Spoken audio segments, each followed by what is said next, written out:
बांग्लादेश को पाकिस्तान नहीं बनना था, इसलिए साल 1971 में लड़ झगड़ कर मरकर कुर्बानियां देकर मुक्ति वाहिनी के साथ आम लोगों ने एक नए मुल्क को बनाया, एक ऐसा देश बनाया जहां पर चाहत थी कि सत्ता जनता की हो, ना कि तानाशाहों की। लेकिन आज बांग्लादेश को देखकर यह सवाल उठता है कि क्या पाकिस्तान से अलग होकर भी वो पाकिस्तान बनने की तरफ कदम बढ़ा चुका है? क्योंकि बांग्लादेश में जो कुछ हो रहा है वो पाकिस्तान में दशकों से होता आया है।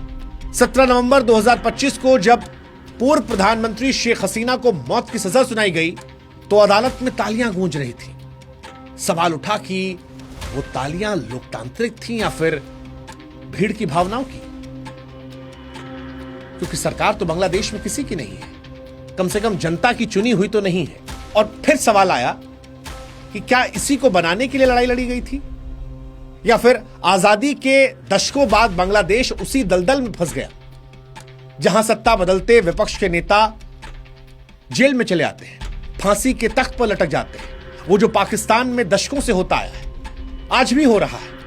पाकिस्तान के सबसे popular leader Imran Khan jail की सलाखों में सड़ रहे हैं। जुल्फिकार अली भुट्टो को कभी फांसी के तख्त पर चढ़ा दिया गया था, सिर्फ इसलिए क्योंकि जो सत्ता में थे उन्हें वो पसंद नहीं थे और लोकतंत्र की आड़ लेकर ही फांसी पर चढ़ाया गया था या आज जेल में डाला गया है। अब सवाल यह है कि क्या बांग्लादेश में भी वही हो रहा है?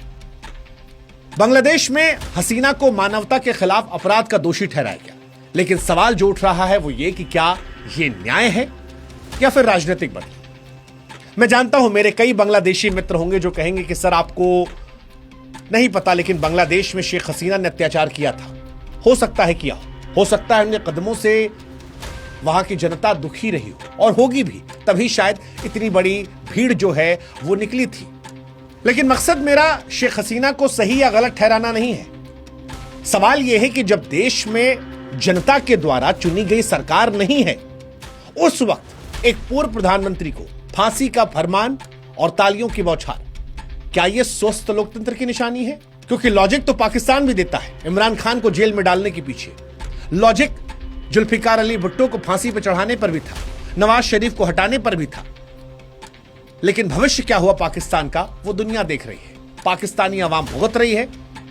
और इन्हीं से बचकर, इन्हीं से निकलकर बांग्लादेश ने अपनी एक नई पहचान बनाई थी। अब सवाल यह है क्या वो पहचान बदल रही है?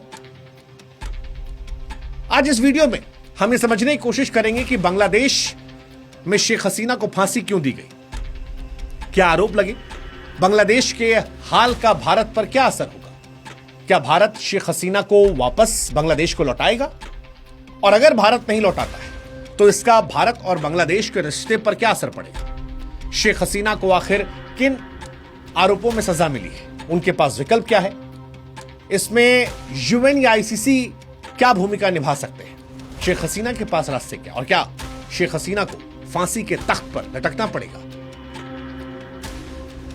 शेख हसीना की यह कहानी सिर्फ बांग्लादेश की कहानी नहीं है, बल्कि भारत के पड़ोसी के रूप में हमारी सुरक्षा और रिश्तों की कहानी भी है। खैर, इसकी शुरुआत करें। पूरी कहानी सुनने के लिए हमारे YouTube चैनल पर जाएं, शुभांकर मिश्रा YouTube पर सर्च करें और इस वीडियो को जरूर देखें। साथ ही हमारे WhatsApp चैनल से जरूर जुड़ें ताकि हमारा आपका रिश्ता और ज्यादा मजबूत हो सके।